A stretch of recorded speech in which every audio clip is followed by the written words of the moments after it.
A millionaire leaves an important business meeting and gets into his luxury car when he feels small, cold hands covering his mouth. A child's voice urgently whispers in his ear, "Don't say anything, uncle, they are listening to you." When he turns around, terrified, he sees a 6-year-old girl hidden in the back seat, with wide eyes full of fear. With the innocence of a child, but the desperation of someone who witnessed something terrible, what she says next leaves him completely shocked. The fine winter rain formed small puddles on the dark asphalt of Founder's Way, reflecting the yellowed glow of the streetlights like shattered gold. Edward Monroe adjusted his cashmere overcoat as he walked briskly toward his black Mercedes-Benz S-Class, parked in the gloom between two sycamores. The cold air cut at his face like tiny, invisible razors, and the distinct smell of rain on concrete mingled with the distant aroma of coffee wafting from a shuttered bistro. At 52, Edward had built a financial empire few could fathom. His hands, always impeccably manicured, trembled slightly, not from the cold, but from the tension built up over 3 hours of intense negotiations. The meeting had ended better than he'd hoped. The merger with the Japanese firm was practically sealed, guaranteeing another $20 million in profits over the next 2 years. His footsteps echoed in the silence of the nearly deserted street. Only the distant hum of traffic on the main freeway broke the stillness of the commercial district. Edward always chose to park on this side street. Less traffic, more security, he thought. As a man accustomed to controlling every detail of his life, he never left anything to chance. As he neared the vehicle, an indefinable something made the hairs on his arms stand up. Perhaps it was just the accumulated exhaustion from weeks of working 16-hour days, or the constant pressure of staying at the top of a ruthless market. Edward paused for a moment, taking a deep breath of the cold air that burned his lungs slightly. "It's all right," he murmured to himself, a practice he'd developed in recent months to control his rising anxiety. His therapist had suggested the technique, though he would never publicly admit he needed psychological help. To the outside world, Edward Monroe was the personification of absolute success. He unlocked the car with the key fob. The familiar click of the doors brought a momentary sense of relief. Inside that space of Italian leather and cutting-edge technology, he felt truly at home. It was where he took his most important calls, where he planned his most audacious business strategies. He opened the driver's door and settled into the ergonomic seat that automatically adjusted to his measurements. The scent of new leather still lingered. Even after 6 months of use, Edward closed his eyes for a moment, allowing himself a few seconds of relaxation before starting the engine and heading home, where a solitary meal and 2 more hours of work awaited him. That's when he felt it. Small hands, cold as ice, covering his mouth gently, but with enough firmness to stop any sound. Edward's heart hammered violently, pumping pure adrenaline through his veins. His eyes flew open in absolute terror as a childish voice, sweet but desperate, whispered urgently in his right ear. "Shh! Don't say anything, mister. They're listening to you." The world seemed to stop completely. Edward could feel each heartbeat reverberating in his ears like war drums. His hands trembled uncontrollably on the steering wheel as he tried to process the impossible. There was a child in his car. Slowly, with movements controlled by fear, he turned to look in the rearview mirror. What he saw made his blood run cold. A little girl, about 6 years old, was huddled on the back seat, her enormous brown eyes shining with unshed tears and a terror no child should ever know. "They put a bug in your car, and they know where you're going," she whispered with the urgency of someone carrying a deadly secret. "They're going to make you have an accident." The words hit Edward like physical blows. Everything around him, the streetlights, the distant sounds, even his own breath, became secondary to that terrifying revelation. His rational mind scrambled to find logical explanations, but the genuine despair in the child's eyes spoke louder than any skepticism. Edward remained motionless for long seconds, his ragged breath creating small clouds of vapor in the car's cold air. The girl stayed crouched on the back seat, her small fingers still touching his right shoulder lightly. He could feel the tremor in her tiny hands, a fear that echoed his own. Who are they? Edward managed to whisper, his hoarse voice betraying the panic he fought to control. All his experience in complex negotiations, all his ability to remain calm under pressure, had vanished in the face of this surreal situation. The girl glanced quickly out the car windows before answering, her movements betraying a vigilance that shouldn't exist in someone so young. "The men in the dark suits," she murmured, shrinking even further. "They were talking a lot about you. Said you have to disappear." A chill ran down Edward's spine. Men in dark suits. The vague description could apply to hundreds of people in his professional circle, but something in the way the child spoke suggested specific knowledge, details only someone who had actually heard them could possess. "Where did you see them?" Edward turned completely in his seat, studying the girl's smudged face. Even in the dim light, he could see she hadn't had a proper bath in days. Her clothes were old and too small for her, and there was a small scar above her left eyebrow. "In the abandoned house near the overpass," she replied, pointing vaguely south. "I sleep there sometimes. Last night they showed up and started talking. They said your name a lot, Edward Monroe." Hearing his full name from the child's mouth made Edward's heart pound again. This wasn't a delusion, not his imagination. Someone was truly planning something against him, and a street kid had become an unwilling witness to a conspiracy. Did they say anything else? Edward forced himself to keep his voice calm, though his fists were clenched so tight, his nails dug into his palms. The girl nodded gravely. "They said you always leave work at the same time, that you always park on this street, and that—" She hesitated, biting her lower lip. "And that after tomorrow, you won't be bothering anyone anymore. After tomorrow." The words echoed in Edward's mind like a death knell. Thursday. He had a crucial presentation on Thursday for international investors. It was set to be the most important day of his business career. "Why did you come to warn me?" Edward asked, genuinely intrigued. In his world of ambition and corporate betrayals, altruistic gestures were as rare as diamonds. The girl's eyes filled with tears, but she held them back with impressive determination. "Last week you gave me food. Remember? It was raining hard and I was hungry outside your building. You stopped and gave me a sandwich and some money." Edward searched his memory. There were so many homeless people on the streets of the financial district. Then he remembered one rainy afternoon, leaving a meeting late. He'd seen a small figure shivering in the cold.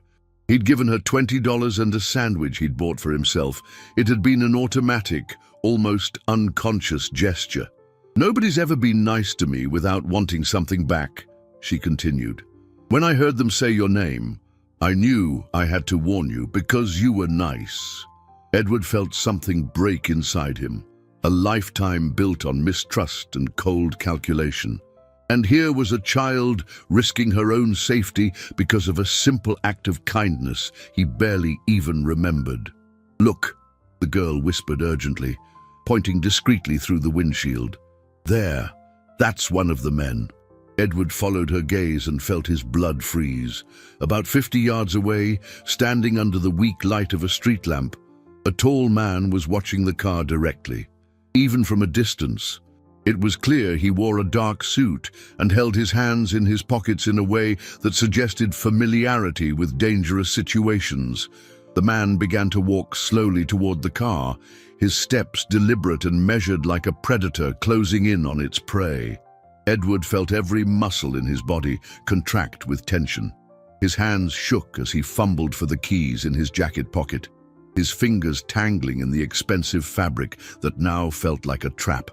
"He's coming," the girl whispered, her voice nearly inaudible, but charged with a fear that made Edward realize this was no child's game. "Mister, we have to get out of here, now!" Edward finally found the keys and inserted them into the ignition with uncontrollably shaking hands. The Mercedes's engine purred to life, a sound that usually soothed him but now seemed too loud, too conspicuous. The man in the suit stopped abruptly at the sound of the engine and began to walk faster. "Get down on the floor," Edward instructed the girl, his voice automatically taking on the command tone he used in critical business situations. "Don't let him see you." She obeyed immediately, curling up in the narrow space between the front and back seats. Edward put the car in drive, trying to remain calm as he pulled away from the curb. In the rearview mirror, he could see the man standing where he had been parked, speaking urgently into a phone. "Where do I go?" Edward asked, more to himself than to the girl as he turned left at the first corner.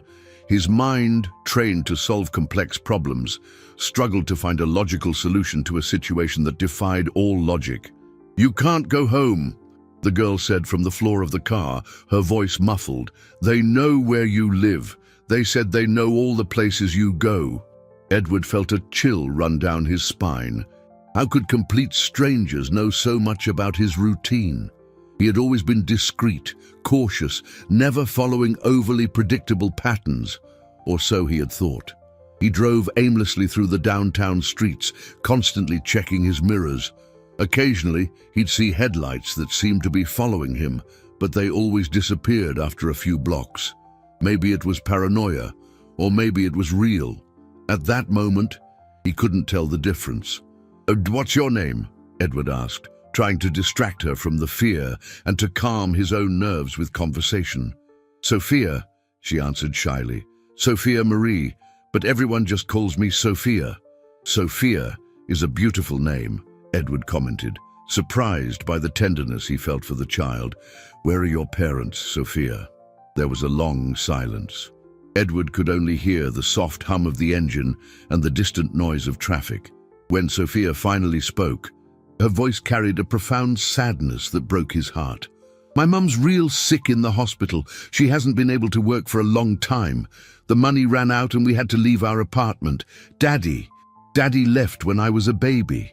Edward swallowed hard. Here was a child facing challenges that he, with all his wealth and power, could barely imagine. And yet, she had risked her own safety to save him. "And you've been sleeping on the street?"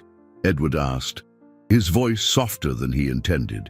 Sometimes I can get into a shelter, but they're always full. The abandoned house is safer than some places." Sophia shifted uncomfortably on the car floor. "Can I sit up on the seat now?"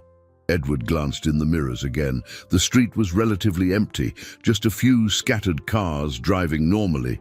"You can, but stay low, just in case." Sophia settled onto the back seat, and Edward could see her better in the rearview mirror. Even with her dirty clothes and tangled hair, she had intelligent, expressive eyes. There was a premature maturity about her that would break the heart of anyone with a shred of decency. "Mr. Edward," she said hesitantly, "I know you don't know me, but do you believe me?" The question hit Edward unexpectedly. For years, he had built his life on distrusting everyone, on questioning every motive, every gesture. But here, in this impossible situation, he found himself completely believing a child he had met less than an hour ago. Edward drove in silence for another 15 minutes, his hands gradually relaxing on the steering wheel as he processed Sophia's words. Her question echoed in his mind. "Do you believe me?" It was a simple question, but it carried the weight of two lives, his and hers. "Yes, Sophia," he finally answered, surprising himself with the conviction in his own voice. "I believe you." She smiled shyly in the rearview mirror, and Edward felt something warm in his chest. It had been years since he'd felt that sensation, perhaps not since his parents died, when he was still young and dreamed of having a family of his own. "Where are we going?" Sophia asked, looking out the windows at the city lights blurring past. "I don't know yet," Edward admitted. "I need to think of a safe place where we can talk properly. You said they know all the places I go, so my house and my office are out." Edward made a smooth right turn, merging onto a busier avenue. The late-night traffic provided a certain sense of anonymity, just another car among hundreds. He was starting to feel slightly safer when Sophia screamed desperately, "Don't turn at that corner. They said they'd be waiting there." Edward slammed on the brakes instinctively, the car skidding a few feet before coming to a stop. His heart pounded again as he looked at the corner Sophia had indicated, the exact spot where he usually turned to get to the Cypress Grill, his favorite restaurant for late-night dinners after work. "How did you know I was going to turn there?" Edward asked, his voice trembling with shock. "Because they said you always eat at the corner restaurant when you leave work late. They said they were going to wait for you there." Sophia pointed discreetly through the glass. "Look, there are 2 cars parked in weird spots." Edward followed her gaze and felt his blood run cold. There were indeed 2 dark sedans parked in strategic positions, one blocking the exit of the restaurant's parking lot, the other positioned to intercept any vehicle trying to make a U-turn. These were not normal parking spots. They were ambush positions. Men emerged from the shadows between the cars, moving with the coordination of a team that had carefully planned every step. Edward could count at least 4 figures, all wearing dark clothes, all clearly waiting for him. "My God," Edward muttered, his mind struggling to accept the terrifying reality.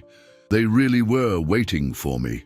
With trembling hands, he put the car in reverse and slowly backed away from the corner, trying not to draw attention. The men didn't seem to have noticed his presence yet, but it was only a matter of time before they realized their target wasn't coming. "How can a 6-year-old girl know all this?" Edward asked, more to himself than to Sophia. The situation was beyond anything his rational mind could process. "Because I'm a good listener," Sophia answered with a seriousness that was stunning for her age. "On the streets, you learn you have to pay attention to everything. And they talked about you for a long time, said you always do the same things, at the same times." Edward realized that his life, which he believed to be unpredictable and secure, was in fact an open book to anyone who cared to watch. His routines, his habits, his favorite places, they had all become a trap. "Sophia," he said, stopping the car on a quiet residential street and turning completely to look at her. "I need to know everything you heard. Every word, every detail. Our safety depends on it." She nodded gravely, her face taking on a concentrated expression that shouldn't exist on a child. "They said you have a lot of money hidden away in places nobody knows about, and that you have important documents that some people really want." "What kind of documents?" Edward pressed, though he already suspected the answer. "I don't know for sure, but they talked about contracts with Japanese people and about someone named Marcus who's really nervous." Sophia paused, biting her lip. "They laughed when they said Marcus wouldn't have to worry about you anymore after Thursday." Marcus. The name hit Edward like a punch to the gut. Marcus Vance, his partner for 15 years, his best friend since college. The man who knew all his business secrets, all his routines, all his weak spots. Edward sat in silence for long minutes, the name Marcus echoing in his mind like a painful toll. 15 years of partnership, of mutual trust, of shared accomplishments. How was it possible that his best friend was planning his destruction? "Mr. Edward, are you okay?" Sophia asked with concern, noticing how pale he'd become under the yellow light of the nearby streetlight. "I'm trying to understand how I got here," Edward answered honestly. "Marcus, he knows everything about my life, my schedule, my habits, my passwords, my safe houses. If he's really involved in this—" "You trust him a lot?" Sophia asked, with the startling insight she must have developed living on the streets. Edward laughed bitterly. "I did. He was like a brother to me. We built the company together, shared successes and failures. I never questioned a single decision he made." On the streets, you learn that sometimes the people who know you best are the ones who can hurt you the most, Sophia said, with a wisdom that broke Edward's heart, because they know exactly where to hit. Edward looked at this small girl, and felt a profound admiration for her ability to see human nature so clearly. Sophia had learned lessons in a few short years of life that he had taken decades to comprehend. "Sophia," Edward said, an idea starting to form in his mind. "How exactly did you get into my car? You said you saw me give you food last week, but how did you know which car was mine?" Sophia was quiet for a moment, as if deciding whether to trust him completely. Finally, she sighed and began to speak. "After you gave me the sandwich, I started watching you," she admitted shyly. "Not to do anything bad. It's just, nobody had ever been that nice to me. I wanted to see what a good person's life was like." Edward felt his eyes well up. The simplicity and purity of that confession touched him deeply. "So I started watching you from far away. I learned you work in the tall building with the blue glass, that you always leave around the same time, that you like to park on this street." Sophia paused, nervously fiddling with the hem of her worn-out shirt. "I thought you seemed sad, even though you're rich." "Sad?" Edward asked, surprised. "Yeah, you always walk looking at the ground, like you lost something important, and you never smile, not even when you're on the phone." Sophia studied him in the rearview mirror. "My mum says that sometimes rich people are the loneliest people in the world." Edward had to admit that Sophia was right. In recent years, especially after his parents' death, he had become more and more withdrawn. Work had become his only companion, financial success, his only measure of self-worth. "Last night, when I heard the men talking about you in the abandoned house, I got so scared for you," Sophia continued. "They talked like you were a bad thing that needed to be removed, but I knew you. I knew you were a good person." "How did you get into my car?" Edward asked, genuinely curious. Sophia hung her head in shame. I learned how to open car doors on the street. Sometimes it's the only way to have a warm place to sleep when it's really cold, but I never take anything. I just sleep for a little while and leave before the owner comes back." Edward should have been shocked, but instead, he only felt compassion. A 6-year-old child forced to learn survival skills that adults should never have to know. "I opened your car and hid because I knew you'd be coming soon. I waited for 2 hours. Sophia looked at him with pleading eyes. "I didn't know any other way to warn you. I couldn't get near your building because of the security guards. You hid in my car for 2 hours, in the cold, just to warn me about a danger," Edward asked, his voice thick with emotion. Sophia nodded. "You were the only person who was ever good to me without wanting anything in return. I couldn't let them hurt you." Edward had to stop talking for a moment, fighting back the tears that threatened to spill over. Here was a child who had risked everything, her safety, her freedom, perhaps even her life, to protect a stranger who had given her only a sandwich and $20. Edward discreetly wiped his eyes and took a deep breath, trying to regain his emotional control. Sophia had touched on wounds he had kept carefully hidden for years.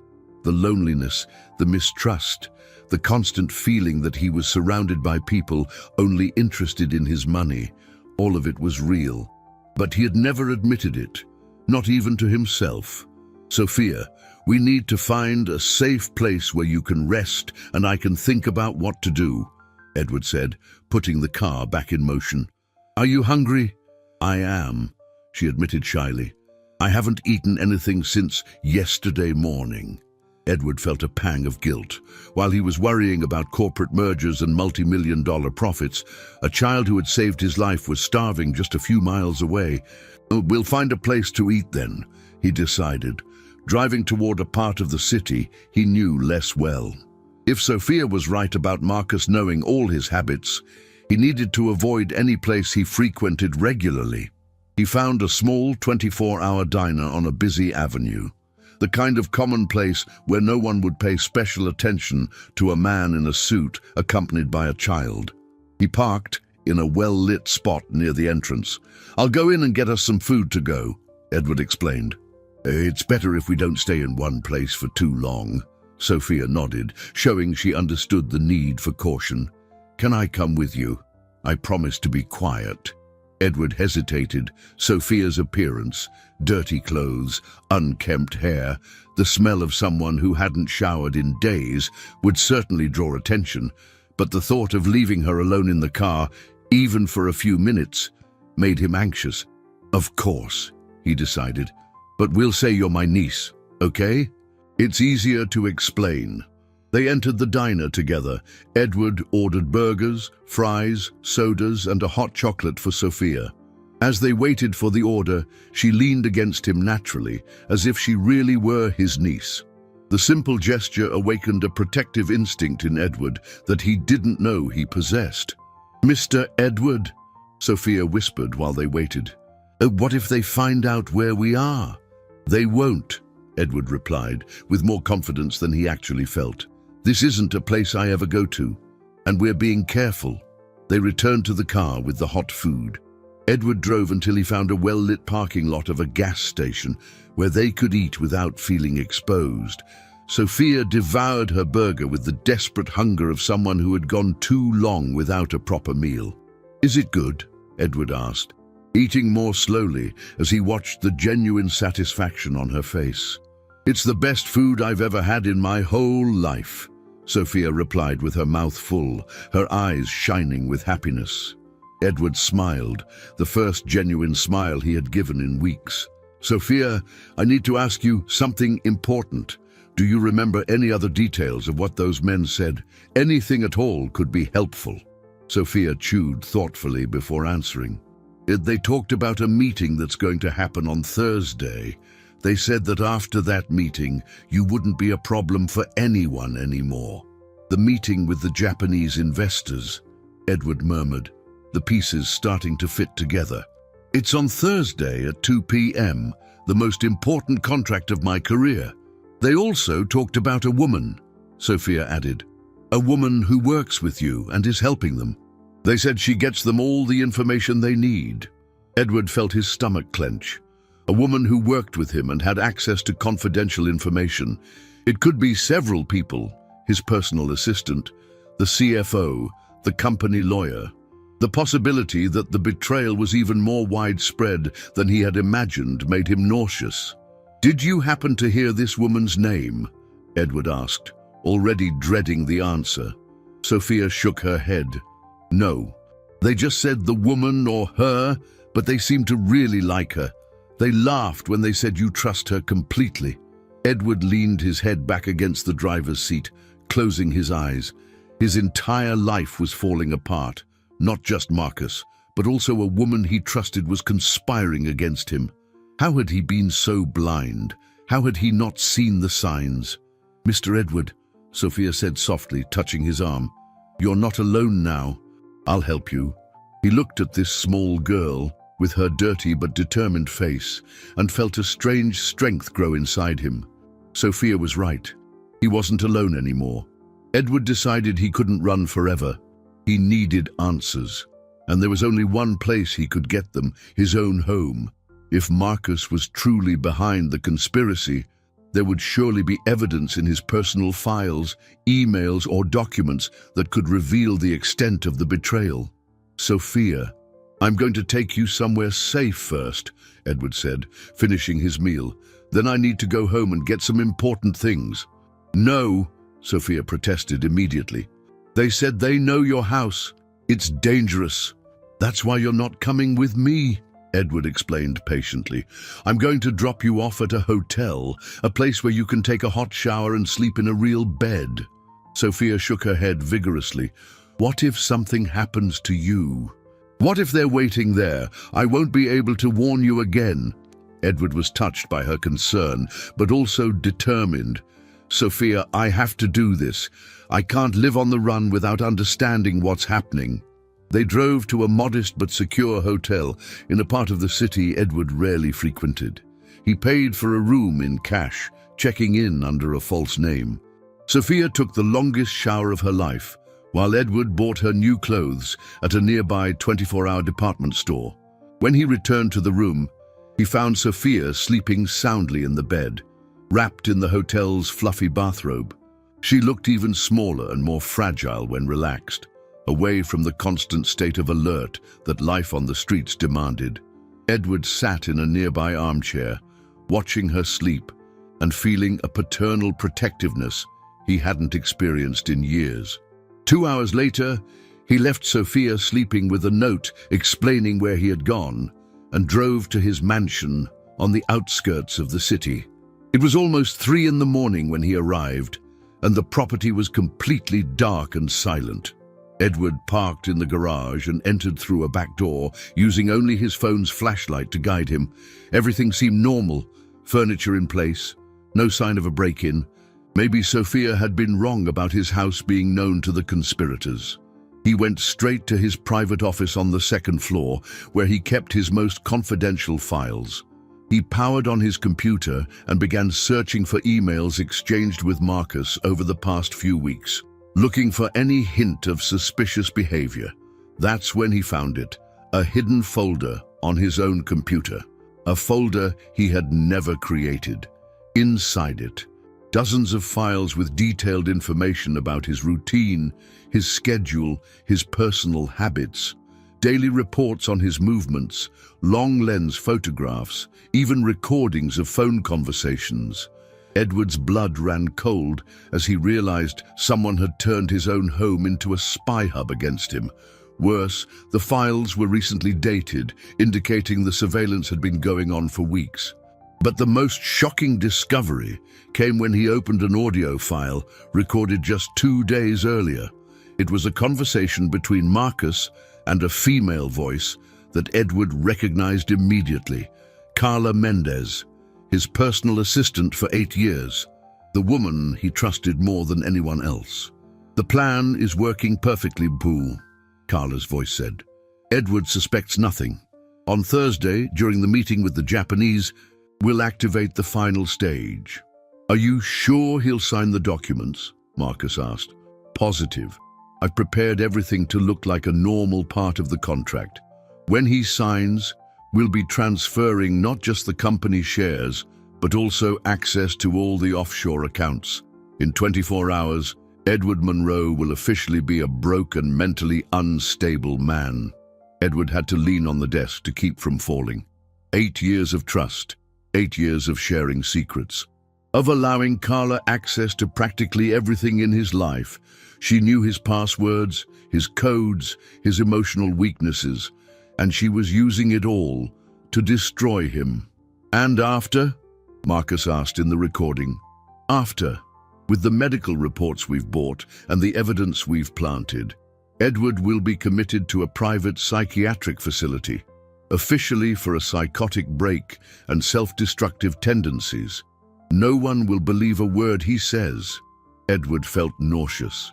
It wasn't just theft.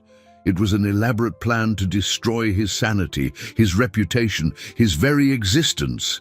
And on Thursday, in less than 36 hours, it would all be over. That's when he heard the sound, footsteps on the stairs. Someone was coming up toward the office.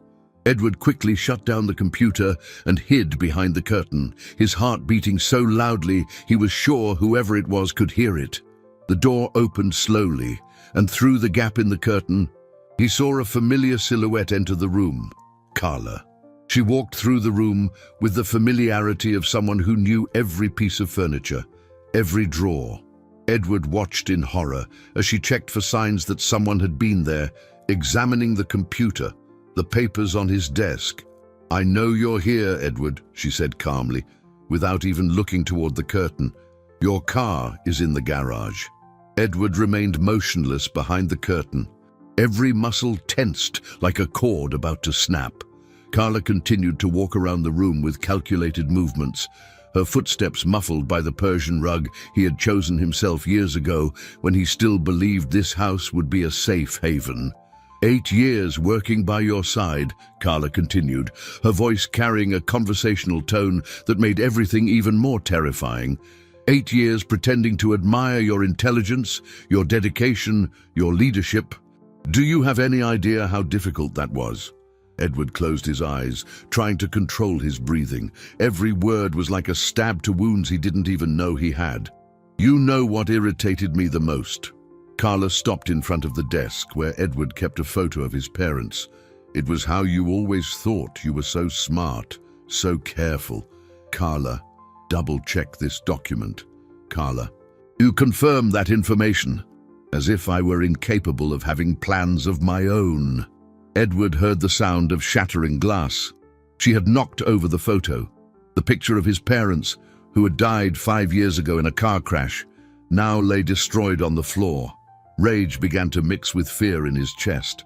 Marcus was easier to convince, Carla continued, now rifling through the papers on the desk. Men always are.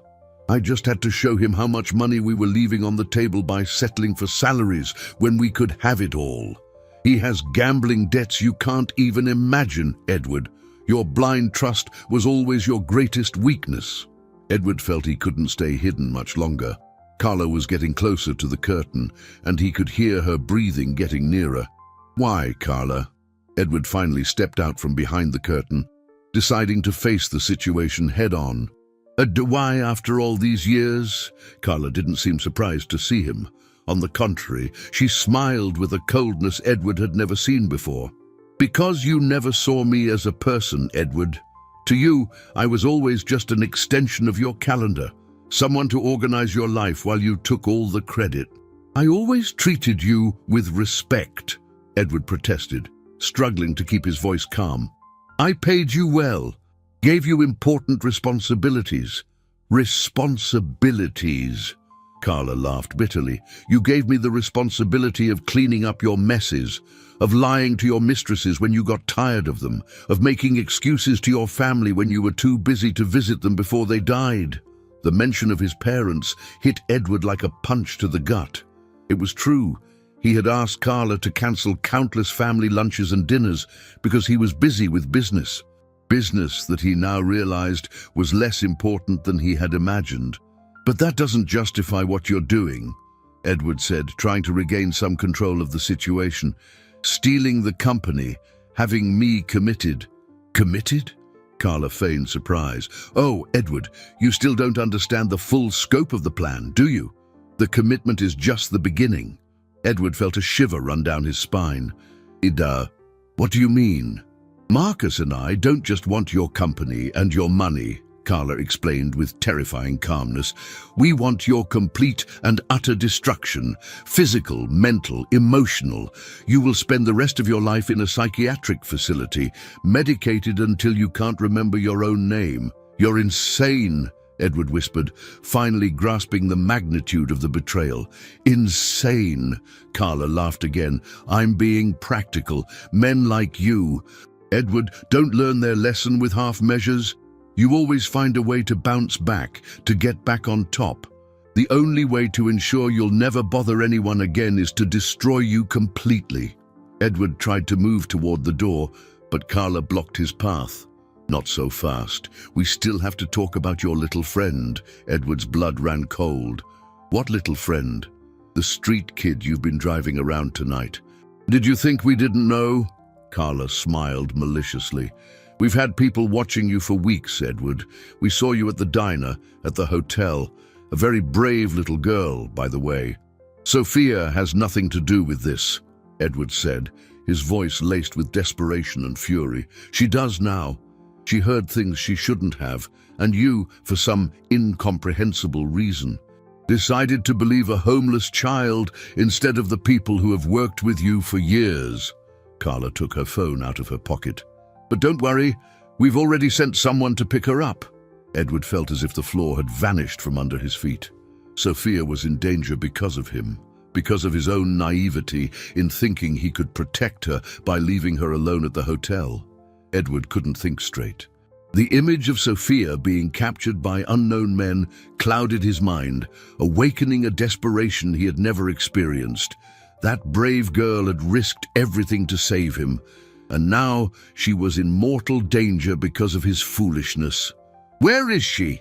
Edward demanded, advancing on Carla. What have you done to Sophia? Nothing yet, Carla replied calmly, holding her phone like a weapon. But that depends entirely on you, Edward. We can resolve this in a civilized manner. Or what? Edward interrupted, his voice filled with a fury that surprised even him. "Or the little girl will learn that sometimes it's dangerous to help the wrong people," Carla finished coldly. "The choice is yours." Edward wanted to lunge at her, to snatch the phone from her hands, but he forced himself to think strategically. If Sophia was already in their hands, acting on impulse would only make things worse. "What do you want?" Edward asked, fighting to keep his voice controlled. "Simple. Tomorrow, you will attend the meeting with the Japanese exactly as planned. You will sign all the documents I've prepared, no questions asked. And then you will voluntarily check yourself into the psychiatric clinic we've selected. And Sophia, she will be released as soon as you're checked in and sedated," Carla promised. "One more street kid, more or less, makes no difference to anyone. As long as you cooperate." Edward knew he couldn't trust a word Carla said. If she could betray him after 8 years, she certainly wouldn't keep a promise made under blackmail, but he needed to buy time, to think of a strategy. "How do I know you won't hurt her even if I cooperate?" Edward asked. "You don't, but it's the only chance she has." Carla checked the time on her phone. "It's almost 4 a.m. The meeting is at 2 p.m. You have 10 hours to decide if that girl's life is worth more than your freedom." Edward clenched his fists, fighting the feeling of total helplessness. "Why are you doing this to an innocent child?" "Because you made her a part of this," Carla answered without a hint of remorse. "When you decided to trust her over the right people, you put her in the middle of a corporate war. The consequences are yours. She's just a 6-year-old girl. A 6-year-old girl who knows details about our plans," Carla corrected. "A girl who could become a problem in the future. You understand our position." Edward understood perfectly, and the understanding made him sick. Sophia wasn't just a hostage, she was a witness they intended to eliminate regardless of his cooperation. "I need time to think," Edward said, trying to give the impression he was considering her offer. "There's not much to think about," Carla replied, "but you have until noon to give me your final answer. After that," she made a vague gesture with her hand that Edward interpreted as a direct threat to Sophia's life. Carla walked to the door but paused in the doorway. "Oh, and Edward, just so you don't try anything heroic, we have cameras monitoring your every move. Any attempt to contact the police or seek outside help will result in immediate consequences for your little friend." Edward was left alone in his office, surrounded by the wreckage of his former life. The broken picture of his parents on the floor seemed to symbolize everything he had lost by trusting the wrong people. But this time, it wasn't just about him. Sophia was paying the price for his kindness. He needed a plan. He had to find a way to save Sophia without surrendering his own life to the conspirators. But how could he fight people who knew his every move, who had unlimited resources and no moral scruples?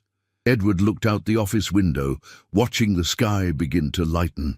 He still had a few hours before Carla expected his answer, a few hours to find a way to turn the tables. That's when he remembered something Sophia had said. On the streets, you learn you have to pay attention to everything. Maybe she had left clues about where she was being held. Maybe, in her careful observation of the world around her, she had noticed details that could help him find her. Edward left the house quickly, driving back to the hotel where he had left Sophia. Maybe there was still time. Maybe she had managed to escape or hide. Maybe hope wasn't completely lost.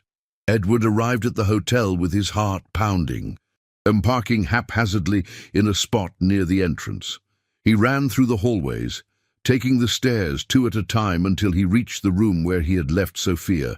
His hands trembled as he inserted the keycard into the lock. The room was empty.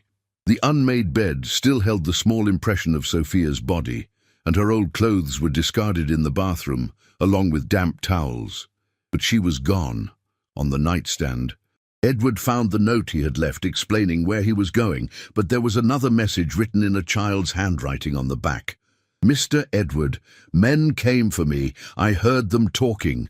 They're taking me to the abandoned house near the overpass, the same place where I heard them planning to hurt you.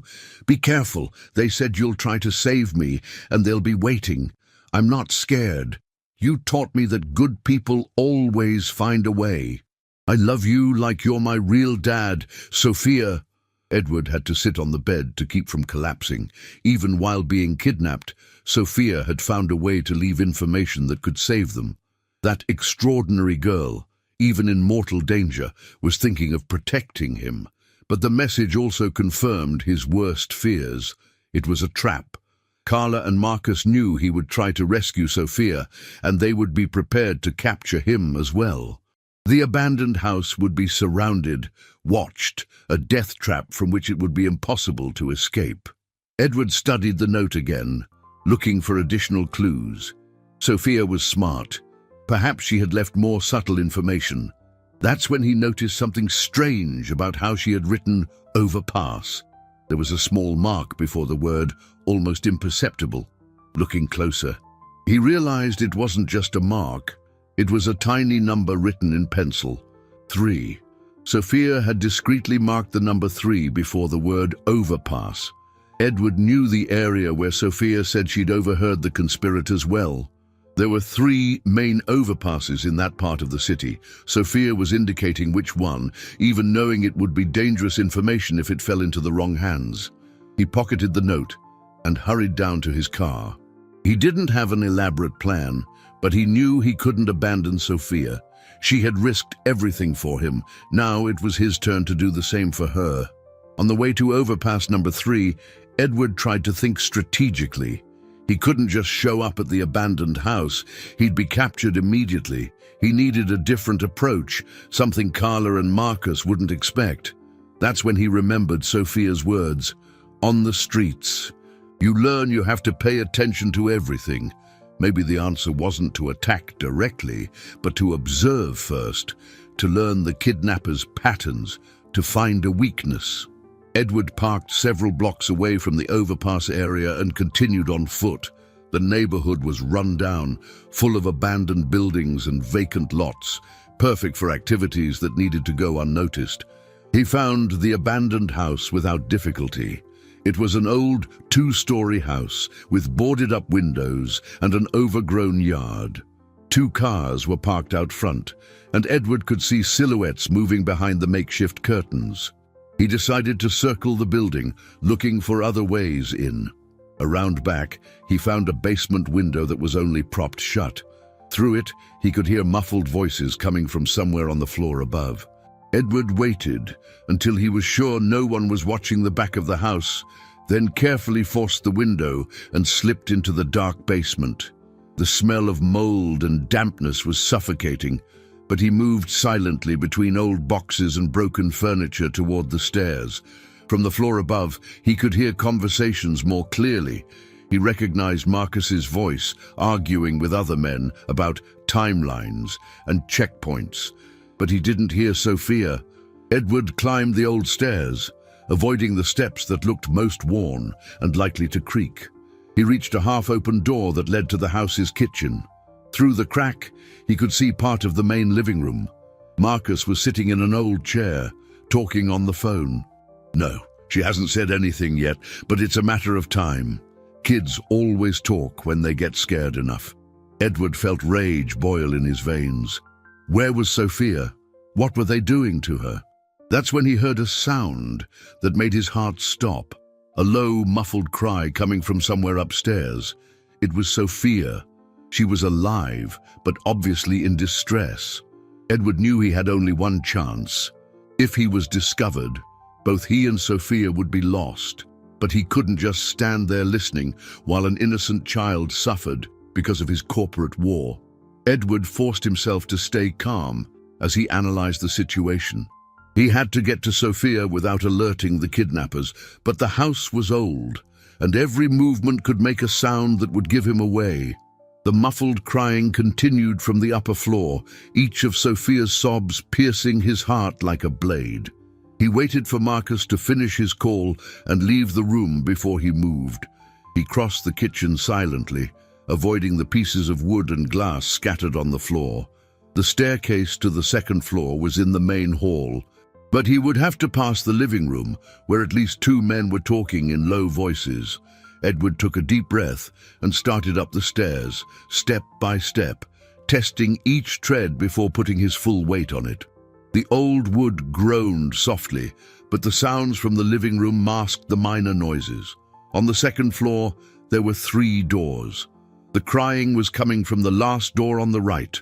Edward approached carefully, pressing his ear to the wood. He could hear Sophia trying to control her crying, whispering something softly. It sounded like she was talking to herself, maybe trying to calm down. The door wasn't locked. Edward opened it inch by inch until he could see inside the room. Sophia was sitting in a corner, hugging her knees, her face swollen from crying. Her new clothes were dirty and torn, and there was a small cut on her right arm. When she saw him, her eyes widened in surprise and relief. Edward gestured for her to stay silent and slipped into the room, closing the door behind him. "Mr. Edward," Sophia whispered, running to hug him, "I knew you would come for me." Edward wrapped her in his arms, feeling how she trembled. "It's okay now," he murmured in her ear. "We're getting out of here." "They asked me questions about you," Sophia whispered urgently. "They wanted to know everything you told me, where you keep important papers." "I didn't say anything, but they got really mad."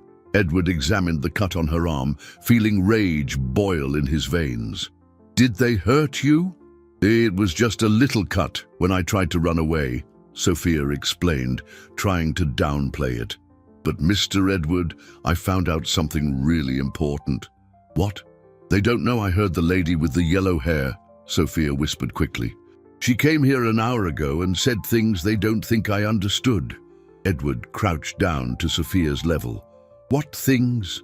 "The lady said you won't be a problem after Thursday, but that she needs something hidden in your house. Something about accounts in other countries and money nobody knows exists." Edward nodded. Carla was after his offshore accounts, money he had legally put aside in other countries as a hedge against economic instability. It was a significant sum, enough to set a person up for life. "But there's more," Sophia continued. "She was fighting with the man you called Marcus. She said he's spending too much money on games and that if he doesn't stop, she'll tell everyone about the fake documents." Edward felt a spark of hope. If Carla and Marcus were fighting, there might be a way to use that to his advantage. "Sophia," Edward whispered, "I need to ask you something very important. Did you see if they have guards watching the whole house?" "There's one man in front and another in the back," Sophia answered immediately. "But I saw through the window that the man in the back falls asleep sometimes. And there's a car with 2 people, but they left about 20 minutes ago to get food." Edward smiled despite the situation. Sophia had observed and memorized every important detail, even while scared and hurt.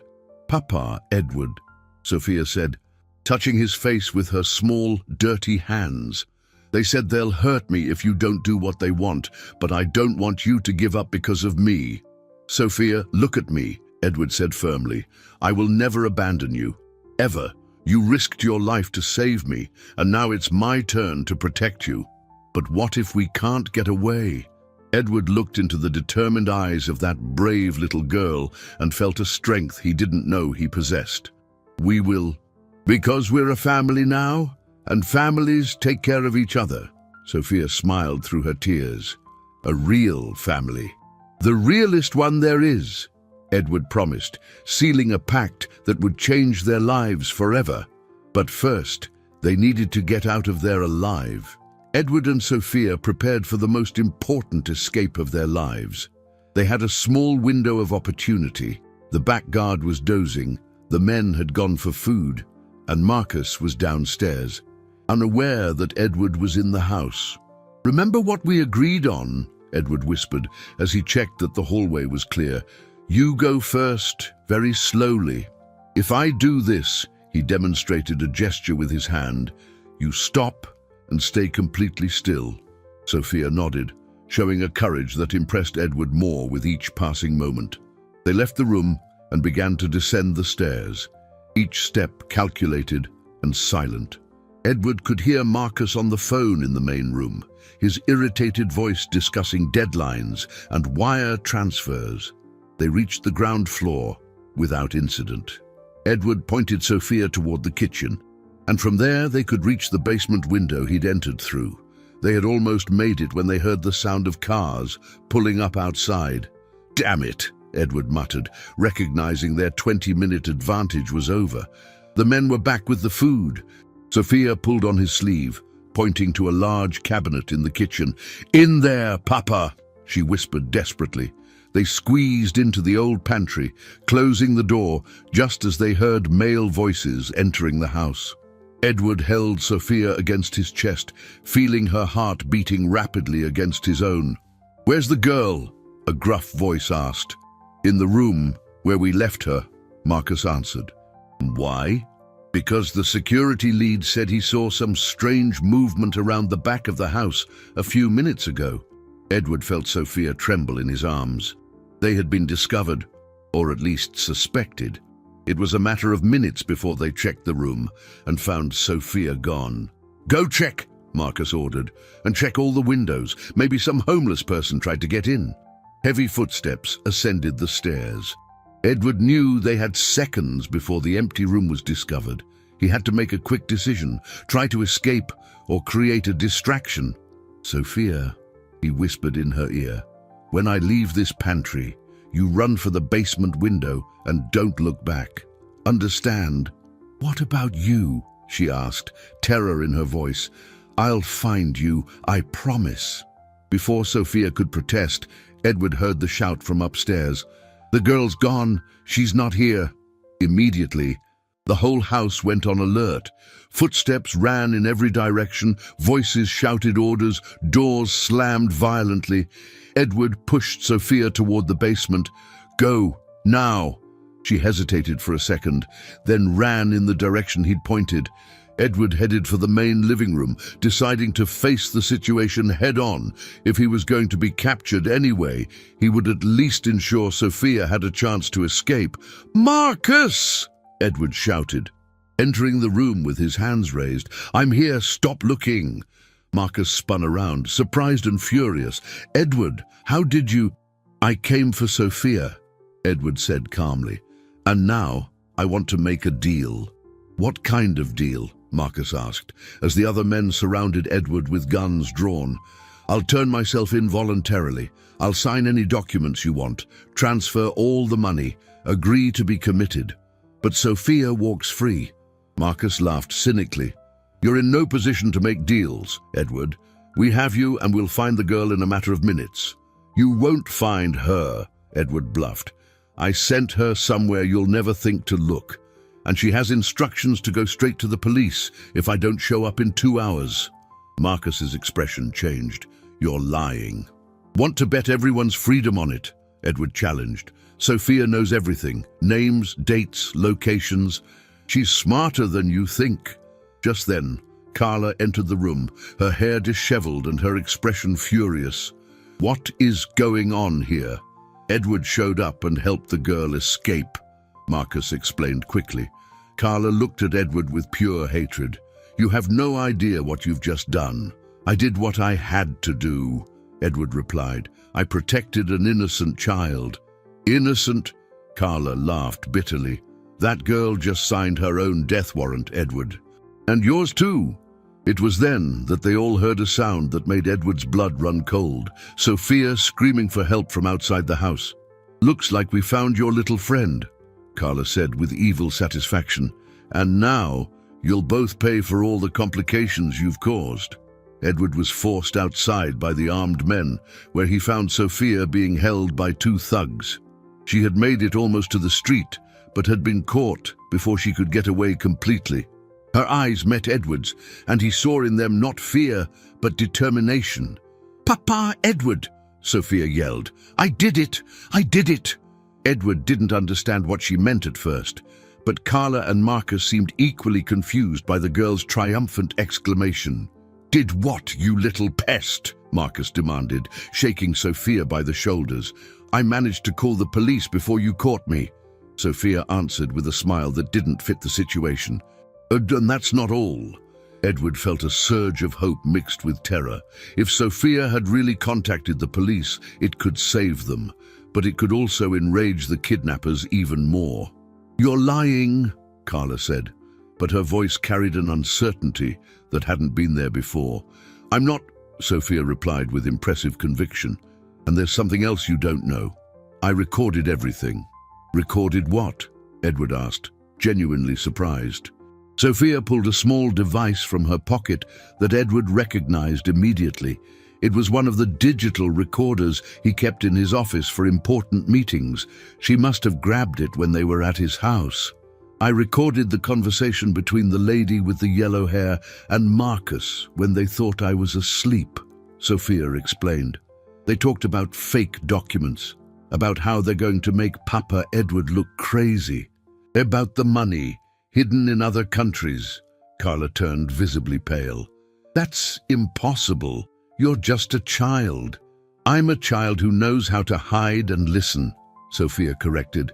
And I also know you two were fighting because Marcus owes a lot of money to dangerous people and you're worried he's going to mess everything up. Marcus lunged furiously toward Sophia, but Edward put himself between them. Don't touch her! You don't understand, Marcus screamed. Completely losing control. I need that money. I owe $3 million to people who don't accept excuses. And for that, you decided to destroy your best friend's life, Edward asked with contempt. Best friend? Marcus laughed hysterically. You never saw me as an equal, Edward. You were always the genius, the leader, the one making the important decisions. I was just the junior partner who signed papers. That's not true, Edward protested. Isn't it? Marcus continued. When was the last time you consulted me on a strategic decision? When was the last time you publicly acknowledged my contribution to the company? Edward fell silent, realizing there was painful truth in Marcus's words. In his ambition and perfectionism, he had perhaps truly marginalized his partner without realizing it. But that doesn't justify, Edward began. Enough talk, Carla interrupted. We have a bigger problem now. If the girl really contacted the police. Just then, they heard the distant sound of sirens. Sophia smiled triumphantly. I told you I did it. The armed men grew visibly nervous, looking to Carla and Marcus for instructions. The sirens were getting closer, and it was obvious they had only minutes before the police arrived. We're leaving, one of the thugs announced. We're not paid to take on the cops. You can't abandon us now, Carla screamed. But the men were already running for their cars. In seconds, only Edward, Sophia, Carla, and Marcus remained on the grounds of the abandoned house. It's over, Carla, Edward said calmly. You've lost. Not yet, Carla replied, pulling a small pistol from her pocket. If I can't have your company, at least I can make sure you'll never get in anyone's way again. Edward instinctively pushed Sophia behind him, shielding her with his body. Carla, don't do this, Marcus pleaded, finally seeming to realize the situation had spiraled completely out of control. It wasn't supposed to go this far. You're a coward, Carla spat at Marcus. You always were. That's why this plan failed. The sirens were now on their street, and police voices could be heard approaching the house. Police! The house is surrounded! Carla looked around desperately, the gun trembling in her hands. Edward could see she was on the verge of a nervous breakdown, which made her even more dangerous. Sophia, Edward whispered without taking his eyes off Carla, when I say now, you run to the officers. Not without you, Sophia replied with determination. Now, Edward yelled, lunging toward Carla just as several police officers stormed the property. 4 weeks had passed since that terrible night that changed everything forever. Edward was sitting on the porch of his renovated house, watching Sophia play in the garden with the new doll he had bought her.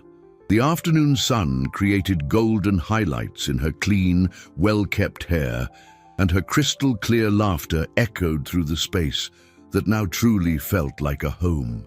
The transformation in their lives had been complete. Carla and Marcus were in custody, awaiting trial for conspiracy, kidnapping, and attempted corporate fraud. Sophia's recordings and the evidence found on Edward's computer were more than enough to ensure justice would be served. The company had not only survived the scandal but was thriving under new management, with Edward taking a more humane and collaborative role. "Papa Edward," Sophia called from the garden, using the title they had chosen together after the adoption process was finalized. "Come see what I planted." Edward smiled, rising from the chair where he'd been reading company reports, something he now did for only 2 hours a day, reserving the rest of his time for what truly mattered. He joined Sophia by the small flower bed she had created, where tiny green shoots were beginning to emerge from the dark soil. "They're flowers," Sophia explained proudly. "Auntie Maria from the hospital said they'll be really pretty when they grow up." Maria, Sophia's mother, had made a full recovery after receiving the proper medical treatment Edward had funded. She now lived in a small but comfortable house just 2 blocks away, allowing Sophia to maintain a constant connection with both her families, the one she was born into and the one she had chosen. "They're already beautiful," Edward said, kneeling beside Sophia, "just like the girl who planted them." Sophia threw herself into his arms, hugging him with the full force of her 6 years. "Papa Edward, can I ask you a question?" "Always," he replied, as he did every time she used that phrase. "Do you still get sad sometimes? Like when you found out your friends weren't real friends?" Edward paused, considering the question with the seriousness Sophia deserved. It was one of the things he admired most about her, her ability to ask deep, genuine questions about complex feelings. "Yes, I do get sad sometimes," he admitted honestly. "But you know what I've discovered. The sadness doesn't last forever when you have people who truly love you." "Like I love you," Sophia declared with enthusiasm. "Like you love me," Edward confirmed, feeling his eyes well up with tears of gratitude. "And like I love you, too." They sat in the garden as the sun set, painting the sky in shades of orange and pink. Edward thought about how drastically his life had changed. From a lonely, distrustful man to a dedicated father who had found real purpose beyond financial success. "Papa Edward," Sophia said sleepily, resting her head on his shoulder, "do you remember that night in your car?" "I do." "Why?" "I'm glad it happened," she said with surprising simplicity. "Because if it hadn't, we never would have become a family." Edward felt his heart tighten with emotion. Sophia was right. That terrifying night had, paradoxically, been the best thing that had ever happened to him. He had lost a company built on betrayal and gained a family built on true love. "I'm glad too," he murmured, kissing the top of her head. "Very glad." As the first stars began to appear in the dark sky, Edward carried a sleeping Sophia inside, placing her carefully in her bed, the room they had decorated together, filled with books, toys, and the colorful drawings she made at school. As he tucked her in with the soft blanket, Edward reflected on the lessons a 6-year-old had taught him about courage, loyalty, and unconditional love. Sophia had risked everything to save a stranger, and in return had gained the stable family she had always dreamed of. That night, for the first time in years, Edward slept deeply and without a care. There were no more hidden bugs, no more conspiracies, no more loneliness. There was only a house full of love, a bright future, and an extraordinary daughter who had turned his empty existence into a life full of meaning. The bug that was meant to be his destruction had become the catalyst for the greatest blessing of his life. And Sophia, the brave girl who watched the world from the shadows, now had her own hero story in a family where she was seen, loved, and valued as she deserved.